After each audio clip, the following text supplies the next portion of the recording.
안녕하십니까? 12월 14일 목요일 새벽기도에 참여하신 여러분을 진심으로 환영합니다. 오늘은 시대의 소망 제45장 십자가의 예표 가운데 자기 십자가를 지고 나를 쫓으라 라는 제목으로 함께 말씀을 묵상하도록 하겠습니다. 함께 묵상할 오늘의 기억절 말씀은요, 마가복음 8장 34절입니다. 아무든지 나를 따라오려거든 자기를 부인하고 자기 십자가를 지고 나를 쫓을 것이니라. 자기를 부인하고 자기 십자가를 지고 나를 쫓으라. 주님께서 말씀하셨습니다. 예수님께서는 제자들의 고백, 예수의 그리스도이심을 아무에게도 말씀하지 말라고 당부하셨습니다. 그 이유는 서기관들과 바리새인들이 분노를 유발하기 때문에, 또 주님의 복음 사업이 저해될 것을 우려하셔서 그렇게 말씀하지 말도록 당부하셨고요.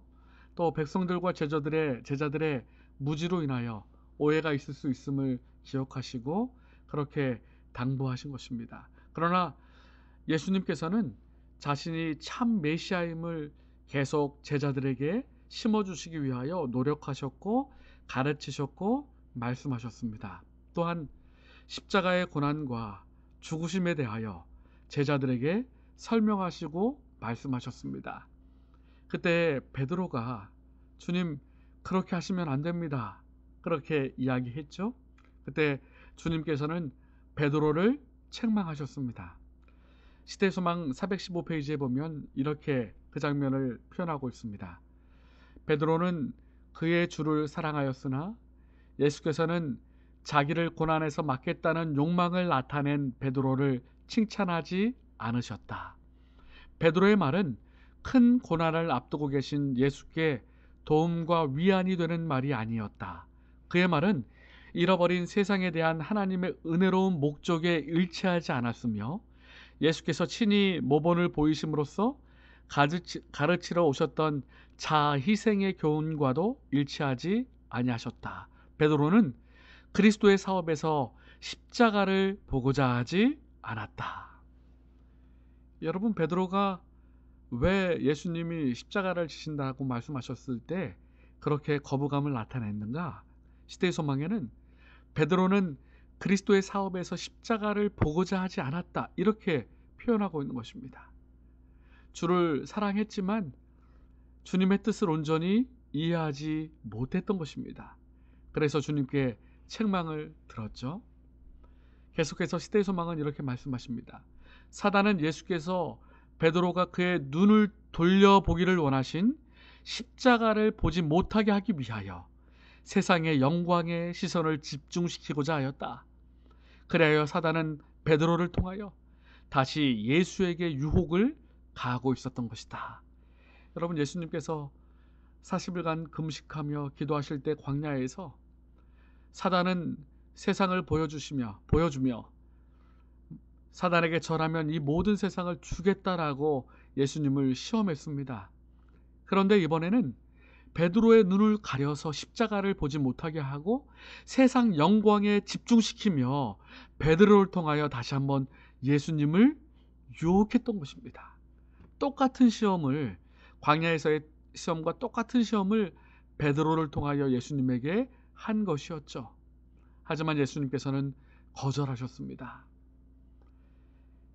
베드로가 이 교훈을 경험한 다음에 베드로전서 4장 12절에 이렇게 이야기합니다. 사랑하는 자들아, 너희를 시련하려고 오는 부시험을 이상한 일 당하는 것 같이 이상히 여기지 말고 오직 너희가 그리스도의 고난에 참여하는 것으로 즐거워하라.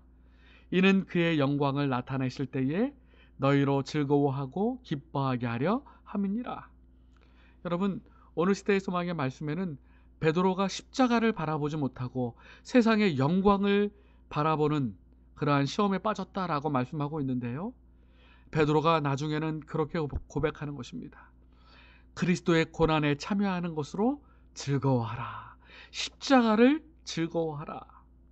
십자가를 바라보기 시작한 것이죠. 세상을 바라볼 때 넘어질 수밖에 없었지만 십자가를 바라볼 때 승리하는 베드로의 모습을 볼 수 있는 것입니다. 그때 예수님께서 이렇게 말씀하셨습니다.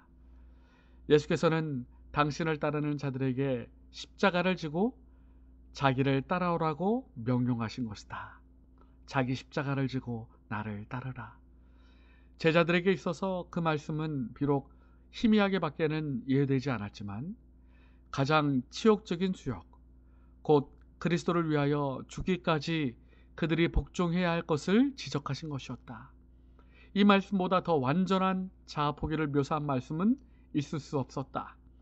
그러나 예수께서는 이 모든 것을 그들을 위하여 받으셨다. 하늘의 값을 헤아릴 수 없는 보화를 가지시고 부요하시던 그가 가난하게 되신 것은 그의 가난으로 말미암아 우리로 부요하게 하시기 위함이었다.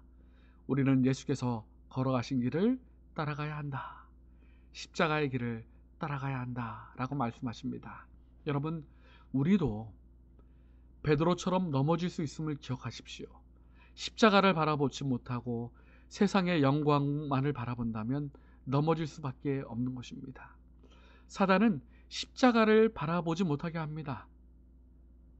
십자가를 바라보지 못하게 하고 오히려 세상의 영광을 바라보도록 하죠.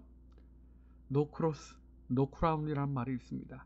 십자가 없이 면류관 없다.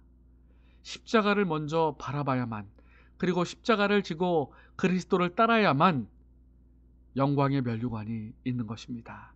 그러므로 자기 십자가를 지고 나를 쫓으라는 주님의 명령에 순종하는 우리 모두가 되시기를 간절히 바랍니다.